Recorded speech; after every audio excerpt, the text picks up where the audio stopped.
of us know that witch stories may not cause as much terror, and can even include fantasy tales.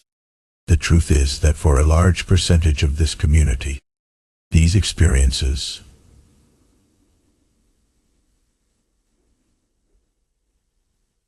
are closer to reality.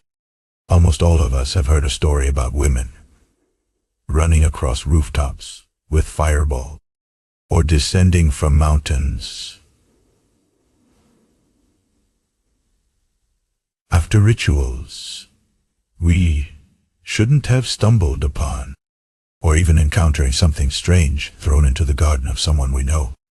Witches come in many forms, and although they are one of the most popular legends in Mexico and Latin America, as you will see in this episode, they are not limited to our continent. We hope you are ready to delve into the following stories. If you don't believe in witches, there's absolutely approach experiences with caution. Turn off the lights and let yourself be carried away because you are listening to Stories of the Night. Hello, whoever is listening. I am glad to dare to write. I have noticed that it is common when things are strong and true for us to struggle to share them. There are times when we impulsively send the story, because if we think too much, we might decide not to do it, fearing that others won't believe us or will mock us. I was born in a small town near Jaca and Veracruz, land of witches and legends. Since I was a child, I grew up hearing about them, but I never saw anything. They seemed like fantasies of the town, tales of the elders, interesting stories that spoke of beliefs that were fading. Every moment of this opportunity that life has given me to live by doing something I deeply love. My work in documentaries led me to work on a project in Spain. I spent 2 months there.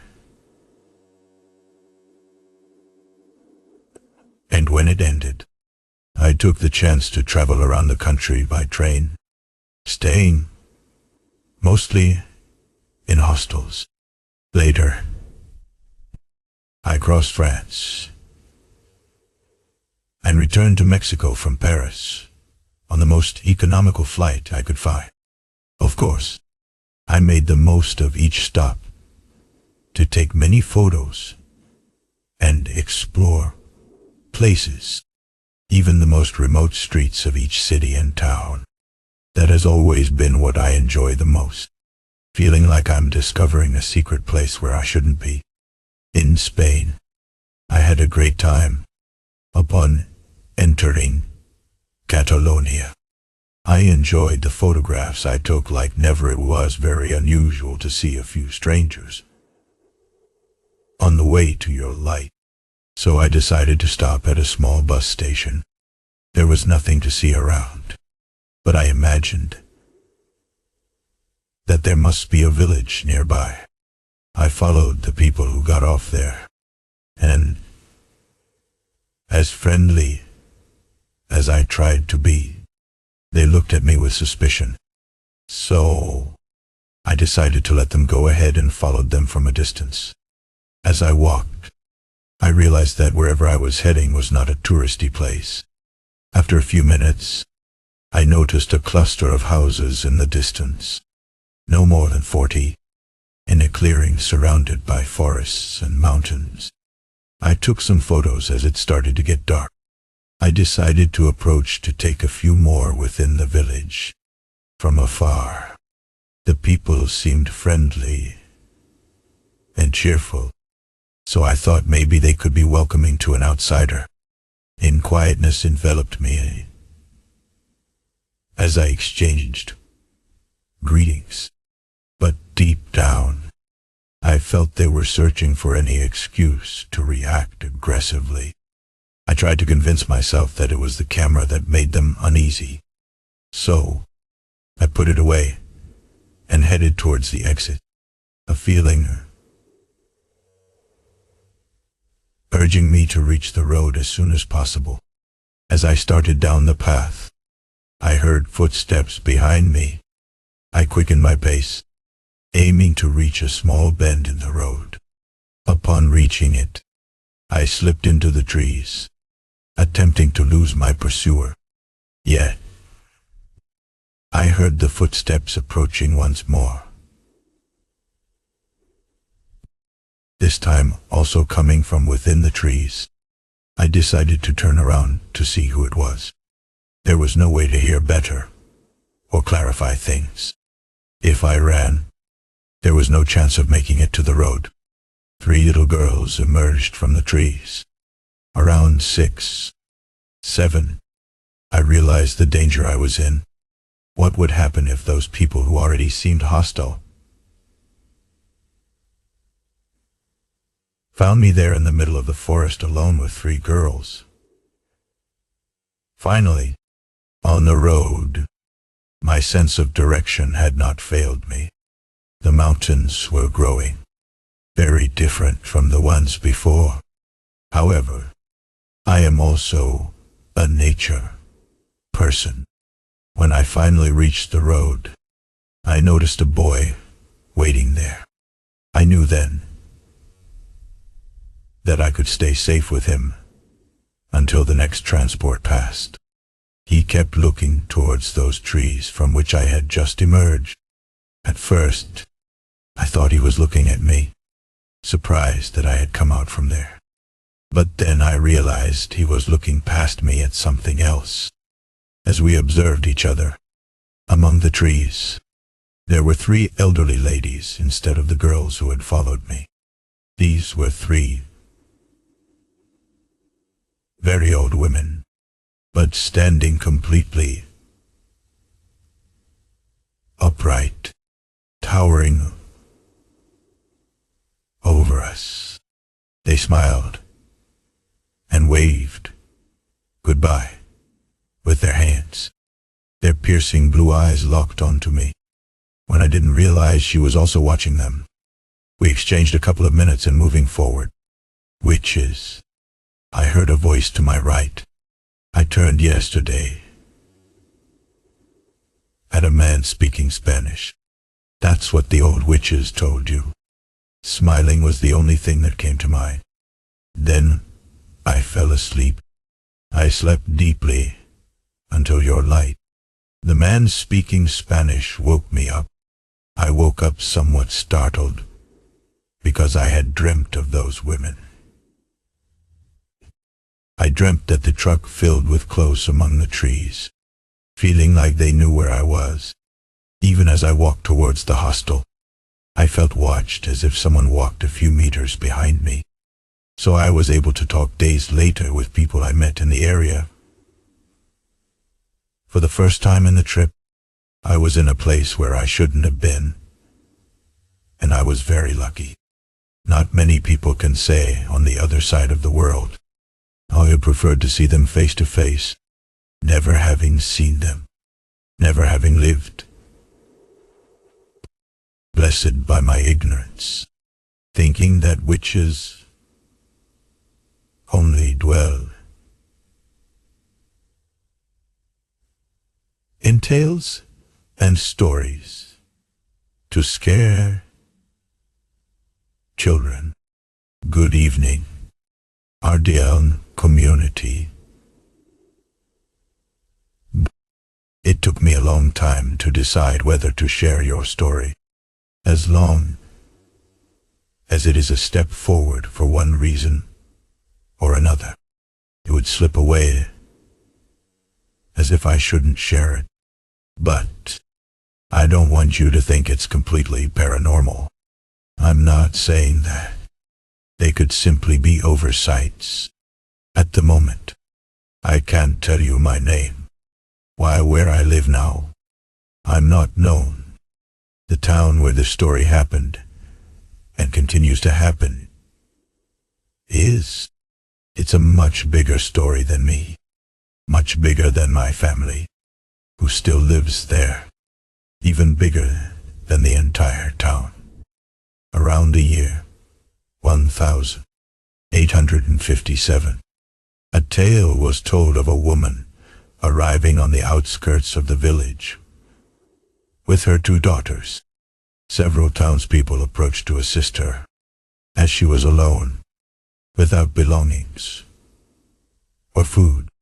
It was not uncommon for people to arrive with nothing, seeking to start anew there. But how do you restart a life that is nearing its end? The grandfather told me about a night like those when it's still daylight. But if you step into a room or a bathroom for just a second, when you come out, it's all dark as if the night's black was eating away at the day. I don't know if you've experienced this. I remember we were working in the fields near Mrs. Magda's house, a very kind old lady with a heart always ready to help those in need. After we finished gathering the harvest, I asked Mrs. Magda for permission to use her bathroom. Even though I didn't take more than those few minutes, as I told you, darkness fell upon me there. Mrs. Magda invited all the workers to dinner, and we accepted.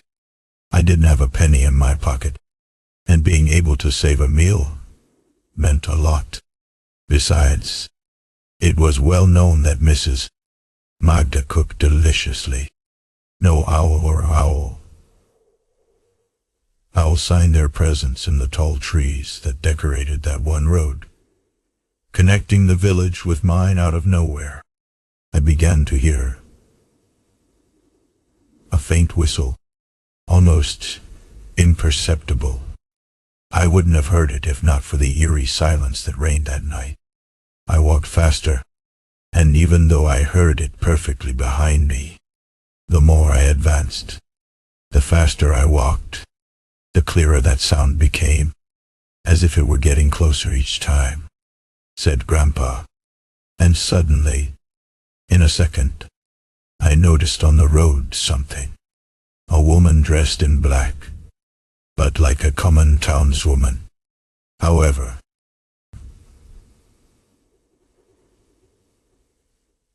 Grandpa felt a shiver that ran through every fiber of his body. First, because despite not being so late, no woman from the town walked that road at night. Only the night was dark and quiet, almost as if no one around. Yet, it was clear that she was not floating. Her steps were delicate, almost as if she were dancing with the shadows. This graceful movement made her look chilling in the darkness of the night. The grandfather gathered his courage and quickened his pace to leave her behind as soon as he could. He wanted to get home because his grandmother was alone. However, no matter how fast he walked, he couldn't catch up with the woman. As he was about to pass near her, he heard something. It was a horrible and deafening neigh. The grandfather fell to his knees, covering his ears. When he looked up, the woman he had seen before now seemed to be a beast, moving away on all fours, like a galloping horse. Terrified, the poor grandfather almost fainted. He could only run to the side of the road till he told her, and pleaded with her to let him enter her house, just for a moment, as he didn't want to be outside where that thing was lurking. The woman agreed, slowly opened the door, and let him in. The grandfather found it strange that the woman didn't even flinch at his stories, at that specter he had just seen on the road, very close by. The woman gave him tea, a piece of bread, and assured him not to fear, that it wasn't after him, that there were more terrifying things on that road. But that night he could walk peacefully, because he was an honest and good man, and God would protect him. Gathering courage, more for the grandmother waiting alone at home than for himself, he thanked the woman and continued on his way. He left without stopping his prayers, even though he could no longer at 1 in the morning. He couldn't understand why it had taken so long to arrive. For him, it had only been an hour. He decided not to dwell on it, had dinner, and went to sleep. In the morning, he would tell his grandmother what he saw. However, very early, a commotion on the street woke him up.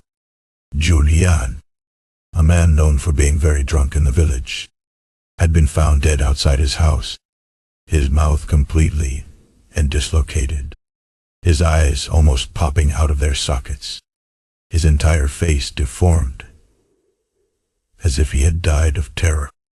No one knows how he died. Only one thing is certain. All night, they heard a horse neighing, and that was the trigger for people to do crazy things. The neighing seemed to come from that lonely road where no one passed, where only that woman and the entire town